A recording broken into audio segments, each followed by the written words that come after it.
Assalamualaikum warahmatullahi wabarakatuh. Saya Syahuddin. Terima kasih banyak kerana anda berada di channel YouTube saya dan terima kasih banyak jika anda telah tekan butang subscribe. Kalau belum tekan butang berkenaan, tekan butang itu sekarang. Jika ada video-video yang bermanfaat, insya-Allah akan ada di feed YouTube anda. Sahabat-sahabat, baru-baru ni jadi isu apabila Tai Long, Rosyam Noh, dia keluarkan kenyataan yang kontroversi berkaitan tentang perlunya pusat pelacuran wujud di negara kita untuk khidmat kepada 3 juta pendatang asing di sini. Jom kita tonton video berkenaan sama-sama dan kita berikan reaction berkaitan video berkenaan. Pelacuran ni macam dia perlu. Perlu macam mana tu? Okey. Sekarang ni pendatang yang datang ke negara kita ni ada lebih kurang 3 juta. Yang bekerja dekat negara kita ni. Bini semua tinggal ni. Bini semua tinggal. Namanya pun lelaki. Lelaki. Kalau dia tak faham maksud saya? Tak keluarkan. Tak keluarkan, dia nak tonjol kat mana? Dia tengok anak bini kita, anak dara kita, lalu saya silap dia rogol anak dara kita. Dia boleh sampai ke tahap tu. Sebab benda ni kan bermain dengan ni, dan dia orang pun duduk sini, pun duduk kat malam tak kerja, dia pun tengok benda yang sama juga. Tengok porno juga. Jadi bila ada rumah pelacuran tu, at least dia pergi bayar kat sana. Itu pandangan saya peribadi, tapi engkau orang fikir sendiri lah. Mungkin aku salah, tapi mungkin aku betul. Saya yakin ramai daripada kalangan anda telah menonton video berkenaan. Jadi saya tak perlu nak ulang 2-3 kali video itu supaya kita dapat konteks yang telah disebutkan oleh Rosyam Noh. Sahabat-sahabat, saya rasa tak selesa dengan terbitnya video ini. Walaupun kesihatan saya tidak berapa begitu mengizinkan, tetapi saya rasa sangat perlu untuk diangkat isu ini supaya tidak rosak lebih ramai orang dengan pemikiran yang buruk yang telah dikeluarkan oleh Datuk Rosyam. Sahabat-sahabat, pertama sekali yang saya tengok ialah komen-komen yang ada di dalam TikTok video yang telah dipublish oleh Datuk Rosyam sendiri. Video yang kita tengok tadi di-upload oleh Suhan Channel Official dan ia masih ada waktu saya sedang buat reaction ini. Dan bila kita tengok komen-komen berkenaan, sangat-sangat merisaukan. Mia FC, mungkin seorang wanita, dia kata, right, fikiran harus matang macam Rosyam Noh. Yang like kenyataan dia ini ialah 1088 orang. Vasanti Mala, dia kata I sokong. Wajah putih 9599, yang ni aku sokong. Hito, dia kata saya pun ada fikir macam tu juga. VK Fly, betul juga bosku. Lisa, betul itu. Nur Azali bin Baharum, jika fikir dari sudut logik manusia ada betulnya. Tapi ingat kita Malaysia negara Islam, jadi kita kena utamakan hukum Tuhan, hukum Islam. Nur Azali, apa yang Datuk Rosyam sebut tu tak logik langsung. Nanti saya akan bahaskan. Morgana Mona, so true. Someone else, ya betul, setuju, tidak dinafikan. Daddy K, saya setuju dengan pendapat Datuk Rosyam. Saya pun fikir sama. Long 6395, betul bang. Sistem ni macam Singapura bang. Apa yang abang cakap benar sekali. Merapu betul, ya Allah. Antisipede, bukan saja warga asing, lokal yang sudah kahwin pun perlu servis plug, terutama yang sudah bosan dengan bini sendiri. Purple Pot, I sokong idea Datuk. Dan banyak lagi lah komen-komen yang seumpama dengan itu. Ada yang kritik beliau dan ramai juga yang menyokong idea beliau, dan mereka menganggap itu adalah idea yang bagus, yang patut dipraktikkan dan ia logik di akal mereka. Sedangkan ia sangat-sangat tidak logik dan ia sangat merapu, melanggar undang-undang, melanggar etika agama, melanggar etika kemanusiaan. Sebelum saya mula berbahas tentang isu ni, kita dengar dulu apa yang saudara Izmir ini sebut. Ringkas, padat. Baik, saya nak respon satu video yang sedang viral sekarang ini di media sosial yang mengatakan bahawa perlunya ada pusat pelacuran di Malaysia. Ini satu benda yang sangat bahaya untuk kita, bagi mungkin anak-anak kecil yang dengar, barangkali mungkin anak-anak remaja yang dengar. Walaupun dikatakan sebagai tu untuk 3 juta pendatang asing yang datang ke Malaysia untuk biar mereka lepaskan nafsu mereka. So kalau katalah berkaitan dengan 3 juta itu untuk melanggan pelacur, soalan saya, siapa yang nak jadi pelacur tu? Dan kalau katalah berlakunya 3 juta pendatang asing itu melanggar pelacur, adakah jaminan kita mengatakan tidak ada berlakunya kes rogol selepas itu? Sebab beza di antara melanggar pelacur dengan rogol. Melanggar pelacur dia memerlukan bayaran, rogol tidak memerlukan bayaran. Dan tidak ada mana-mana agama yang membenarkan pelacuran itu berlaku. So yang ni kena hati-hati sebab takut kita jadi orang yang mengiyakan perbuatan tersebut, akhirnya kita subahat dengan pendapat dan pandangan yang kita keluarkan. So hati-hati dengan pendapat dan pandangan yang kita nak lontarkan. Fikir dulu sebelum kita nak bercakap sesuatu hukum hakam yang kita nak keluarkan.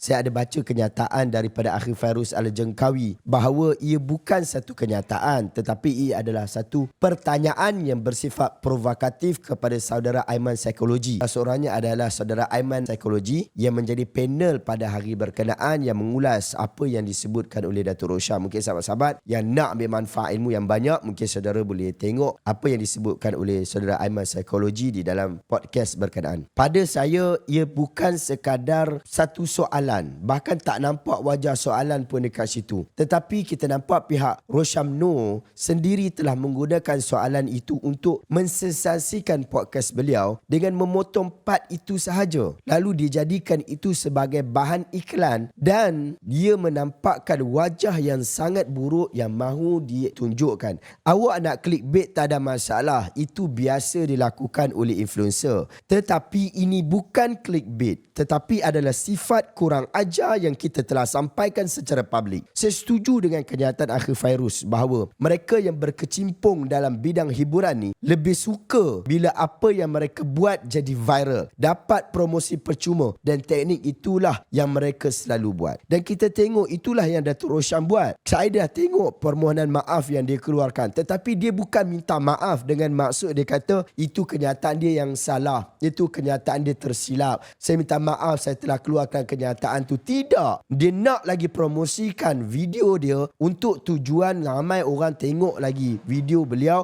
dan dia akan mengambil keuntungan daripada video yang dia lakukan. Ini satu sikap yang sungguh tidak bertanggungjawab. Dalam kenyataan Datuk Rosyam itu pun sebenarnya dia mempunyai banyak masalah. Sebab tu saya tak setuju apabila kenyataan itu dianggap sebagai logik di akal, kerana ia sedikit pun tidak logik di akal. Ia tidak berbentuk soalan tetapi lebih kepada statement. Tapi dia nak lapik, kemudian mungkin dia minta pandangan daripada saudara Aiman berkaitan tentang kenyataan dia. Apabila Rosyam Noh kata itu pandangan peribadi saya, tapi engkau orang fikirlah sendiri. Sahabat-sahabat, kenyataan itu menunjukkan bahawa dia memang berpegang seperti itu dan pegangan itu memang salah, dan boleh jadi sebelum-sebelum ini dia telah berkempen perkara yang sama tetapi kita tidak menyedarinya. Ataupun jika perkara ini tidak viral, mungkin itulah yang dia akan terus dan terus untuk kempen dan sebutkan kepada orang. Ada orang kata pendapat ni boleh salah, boleh betul. No, pendapat itu memang salah. Sebab apa dia salah? Saya bagi beberapa jawapan tentang kesalahan itu. Pertama, kebanyakan warga asing di Malaysia adalah beragama Islam. Di dalam agama Islam, pelacuran adalah sesuatu yang dilarang keras. Pekerja Bangla, pekerja Pakistan, pekerja Indonesia yang duduk di sini,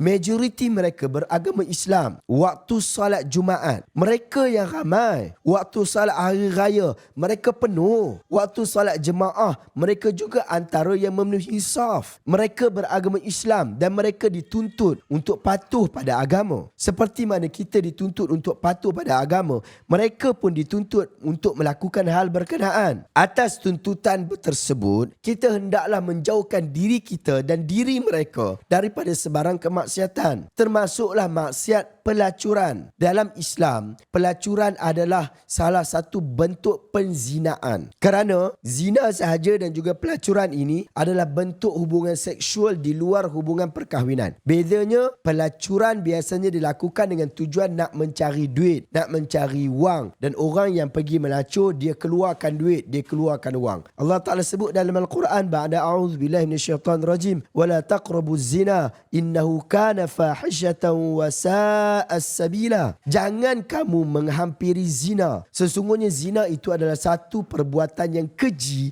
dan satu jalan yang sesat yang membawa kepada kerosakan. Anda boleh rujuk dalam surah Al-Isra ayat 32. Ibn Kathir dalam tafsirnya menyatakan bahawa Allah melarang para hamba daripada melakukan zina dan juga perkara yang membawa dekat kepada zina seperti sebab-sebab dan seruan-seruan kepada zina. Anda boleh rujuk dalam tafsir Quran Al-Quranul Azim jilid kelima muka surat 72. Jadi daripada sudut agama, memang tak ada agama benarkan, apatah lagi agama Islam kita ni tak benarkan berlakunya pelacuran. Sahabat-sahabat, itu yang pertama. Yang kedua, pelacuran tidak pernah menjadi penyelesaian kepada masalah sosial. Setiap tahun pihak kerajaan tempatan akan buat serbuan ke pusat-pusat pelacuran dan pasti akan dapat jumpa warga asing yang pergi ke situ dan dilayan oleh wanita pelacur daripada kalangan warga asing dan warga tempatan. Tetapi ia tetap tidak dapat menyelesaikan masalah sosial dan maksiat mereka. Kalau anda fikir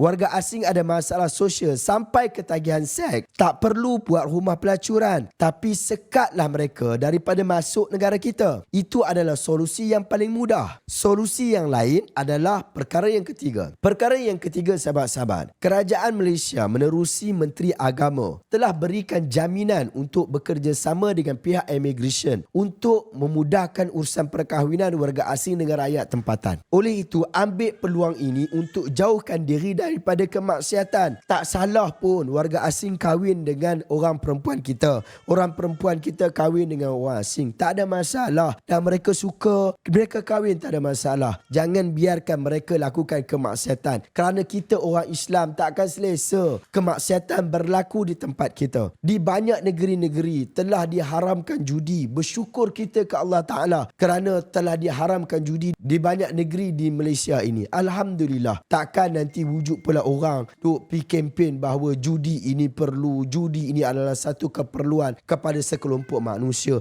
Lalu jomlah kita buat kedai-kedai judi untuk memenuhi keperluan kelompok manusia yang lain. Sahabat-sahabat, yang keempat, saya nak minta sahabat-sahabat, kita hormatlah orang perempuan, hormatilah wanita dengan setiap ucapan kita, dengan kata-kata kita. Kerana setiap apa yang kita sebut ia berkaitan dengan wanita. Sama-samalah kita wujudkan persekitaran yang kondusif bagi membolehkan wanita mempunyai peluang yang adil untuk mendapatkan tempat serta memiliki kerjaya yang baik dan bermaruah, sama seperti peluang yang dimiliki oleh kaum lelaki. Jangan biarkan orang lelaki menjadikan wanita ini dan memaksa mereka berada pada satu kerjaya yang maruah mereka dipijak-pijak. Ini bukan negara bertamadun, ini negara yang bobrok. Sahabat-sahabat, Islam mengajar kita untuk adil. Maka adillah, berlaku adillah, tegak atas keadilanlah yang sepatutnya diperjuangkan oleh semua orang, termasuk golongan-golongan selebriti seperti Datuk Rosham. Wallahu ta'ala alam, sahabat. Saya sebutkan isu ini bukan saya nak rendahkan Datuk Rosham, tapi pemikiran yang Datuk Rosham sebut itu adalah pemikiran yang cukup-cukup teruk dan bermasalah yang sepatutnya dibetulkan, dan moga-moga ia dapat memberi pengajaran kepada kita